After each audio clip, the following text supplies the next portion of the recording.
We're wrapping up a series today called This is the Way. And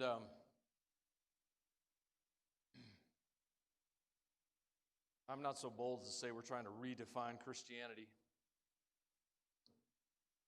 I will say that what we would love to see happen is that Christians begin to live in a place of power, out of a place of confidence in the love of God for them. If we could ever get to a place where we stop trying to get accepted by God and start celebrating the acceptance we've been given by God that we did not deserve, it could flip your faith on its head. It could set you free. So today, I'm working with an assumption that I think it'd be best if you understood it. It's one that I share often. It's one that seldom gets heard, but I'm going to say it one more time, and another, and another. I'm talking to a room filled with powerful people. Powerful people. There isn't any one of you in this room that's powerless. And that's where we begin our understanding. And I think it's important because Jesus followers, people who follow Christ, people who follow the way, need to understand that they are not powerless in this life. And that was never God's intent that you be powerless. Why is it important to start there? Because I live in a world that is powerless. In fact, I've only been on this planet a little over 50 years, and I've never seen in my lifetime a time that was more powerless than today. No one has any control over their life. And I know Jesus dealt with this. He said in Matthew 16:24, if you want to be my follower, you got to deny yourself, take up your cross, and follow me. And I know we've turned that into something that's very stressful and something we are trying to do a human effort thing. But what he's really trying to say is you've got to let go of all these offenses and all these things, this powerlessness, and you have to walk into who you were really created to be. You have to let go of the lie of who you are so you can live in the truth of who you are. That's what he's saying.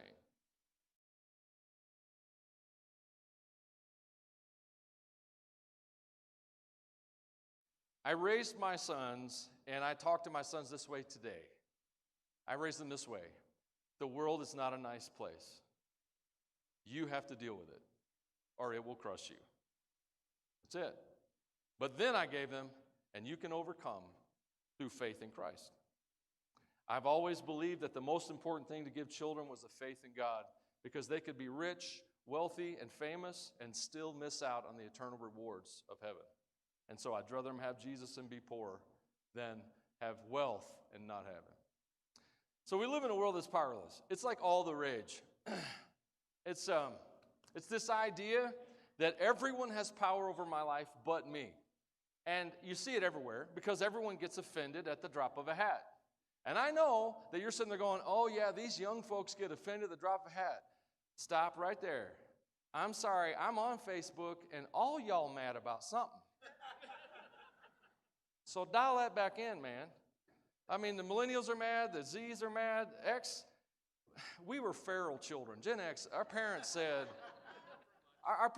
get out, come back when the street light's on. If you're thirsty, there's a garden hose over the neighbor's house. I mean, but anyway, they're trying to drag us into it, and we don't care. But anyway, that's right, we never have. We were grown at 13, man. Anyway, I kind of like being a Gen Xer. It was a great time. But there's this, people are in a place where, this may be hard to accept, but if you can offend me, you can control me. Do you understand that? It's true. If you can make me mad, you have the power. And believe me, there are times in my life that the toddler had the power. There are times the teenager had the power. But it's true. If you can upset me, if you can offend me, and we live in a world that's just always upset, and here's what's happening. People are offended, and so it's called cancel culture. I know you've heard of it. I'm pretty sure evangelicals started it. I really think it was us.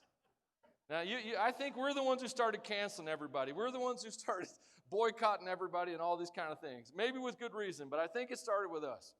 The thing is, this idea that pervades our culture, invades our culture, persists in our culture, is that you're in control. I don't have to control my emotions. If you upset me, it's your fault. If you do something that offends me, it's your fault. And so I'm going to unfriend you. I'm going to unfollow you. If I can, I'm going to get all my friends to unfriend you and cancel you and all these kinds of things. And here's why. Fear. Fear. I'm afraid of you. You scare me. I don't like your ideas. They scare me. They oppose what I believe about myself. Oh, and by the way, if you miss my expectations, which I really can't articulate. I really don't know how to tell you what they are. But if you don't hit them, I'm unfriending, unfollowing, trying to cancel you. This is the world we live in. Now, I know that sounded kind of woke. I didn't know what woke meant 5 years ago. Did you? Did anybody know what? I thought woke meant we're on our way to work. We woke up. We go do things. Things have changed. And it's always this way. It's always this way. But we do live in a world, and sometimes we participate in it. If you don't meet my expectations that I cannot articulate, then I will complain and criticize you to everyone around you in hopes that they will control you. If that doesn't work, I'll petition the church board, the city council, the HOA, or anyone else necessary to try and keep you from scaring me. This is a powerless world. And if people can offend you and control you, then you don't have the power.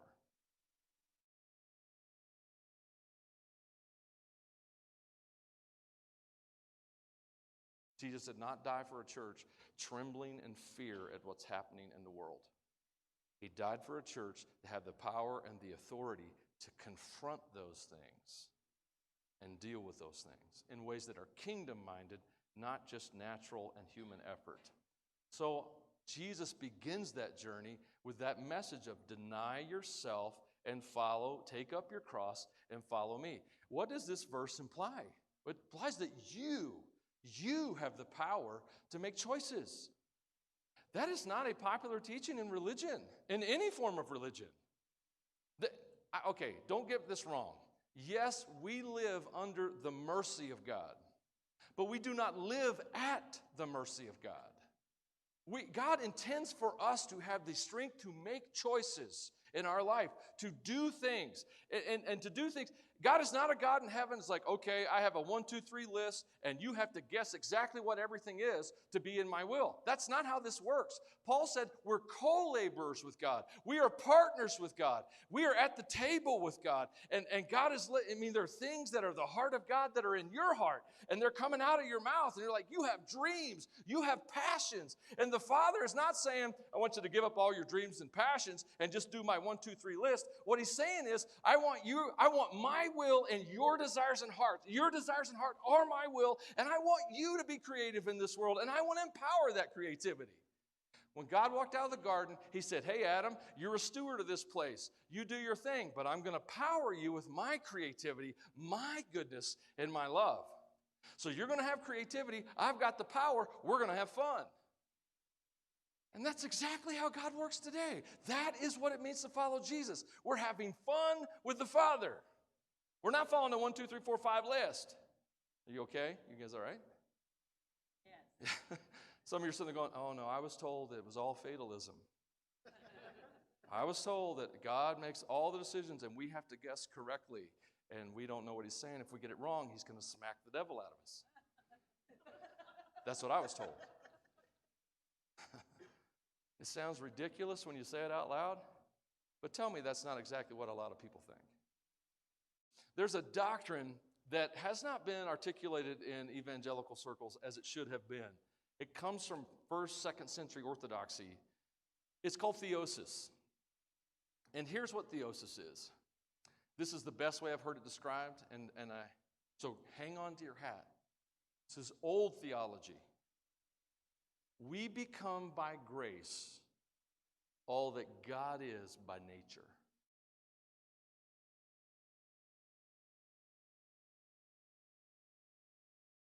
So we're talking about the way. Everyone say the. Not a way. Jesus is the way, singular, to the Father. Okay? And Many people are worried about getting to heaven. How do I get to heaven? Here's how you get to heaven. You get to the Father. The Father is heaven. One of the things that I kind of address a lot with people is, listen, saying a sinner's prayer is okay if it produces a follow Jesus life. If that's what happened for you and someone helped you and walked you through a prayer type thing and you started following Jesus, cool. That was helpful. That was a good starting block for you.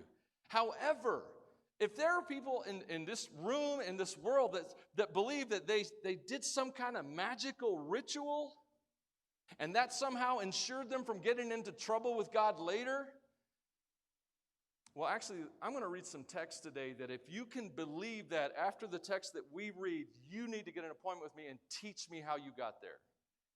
Because I don't know how you're doing it. And I don't mean that as a meanness. Maybe I do. I don't know. Sometimes I am kind of grumpy, aren't I? Nonetheless, I just want you to know that the way is a way that actually follows Jesus. And we're getting into the last 16 verses of Matthew chapter 7 today. And Jesus concludes his Sermon on the Mount 4 times. So when I do that, just know I'm being like Jesus. All right? Matthew 7:13. Enter through the narrow gate, because the gate is wide and the way is spacious that leads to destruction. He's not talking about hell here. This is destruction of your life. This is how you ruin your life. You take the path everybody else is taking. And it leads to destruction. And there are many who enter through that way.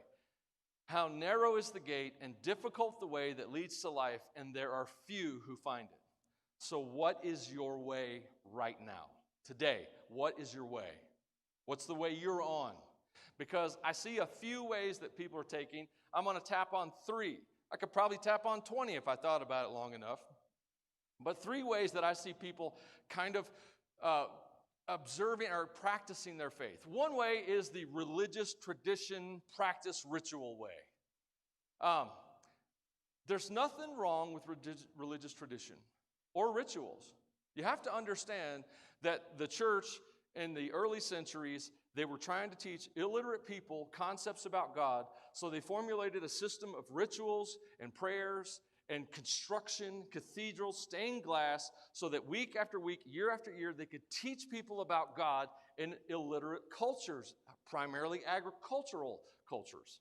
Nothing wrong with Christian tradition, all those things, unless the ritual becomes God.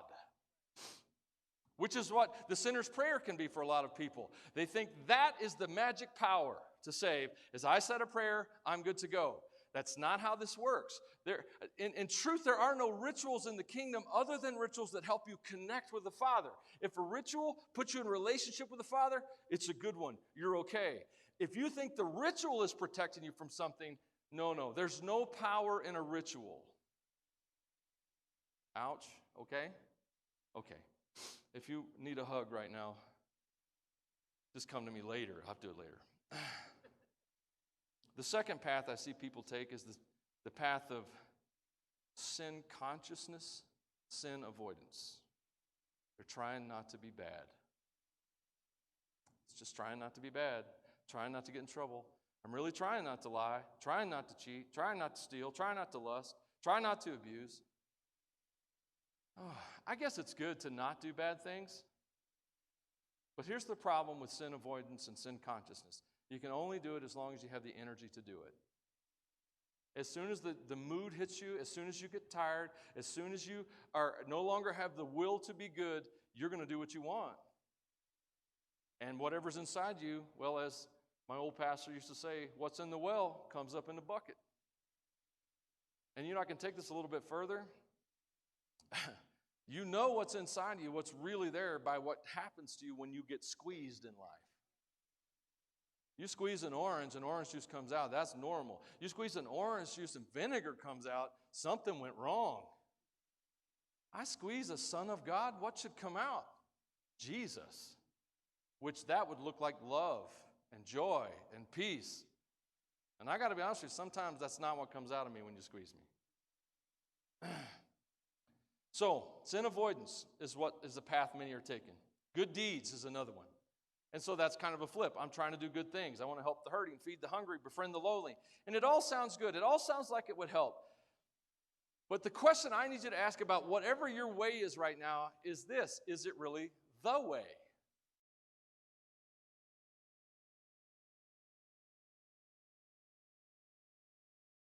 Everyone who hears these words of mine and does them is like a wise man who built his house on a rock. The rain fell, the flood came, the winds beat against that house.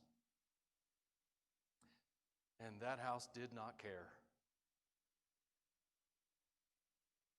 The house did not care about the storm. It didn't collapse because it was founded and had been laid on the rock. Everyone who hears these words of mine and does not do them is like a foolish person who built his house on the sand. And the rain fell, the flood came, the winds beat against that house, and it cared. And it was utterly destroyed. I want to ask you lastly about your foundation. Paul said, you can't lay another one. There's one foundation, and his name is Jesus. That's the only one. And so, I want to ask you, have you built your house on Jesus' teachings? I didn't say systematic theology. I didn't say a denominational bent. I didn't say your version of what the Bible says. I'm amazed at how many churches teach the Bible every Sunday and they never actually talk about the teachings of Jesus.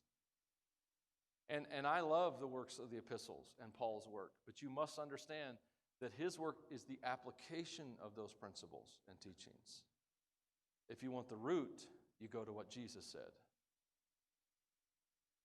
And Jesus said some things that do not fit what I assume to be true. So are you going to build your life on Jesus' teachings? Because that's the solid rock, not Michael's teachings. Man, when I teach you, I do my best. I study. I teach from a place of humility, and I pray for God's Spirit to wrestle those ideas into place. But I want you to know I am not Jesus. Paul even said one time, he said, you follow me only as I follow Christ. Even Paul said, if you need me to get you to Jesus, that's great, but Jesus is where you got to get to. There's one, in fact, he also said, there is one mediator between God and man, Jesus. Not Paul, not John, not Michael. So I want to ask you, is your life built on the teachings of Jesus? Or is it built on your own will, wisdom, ability, and preference? Or another way to say it is, do you have a God or are you your own God?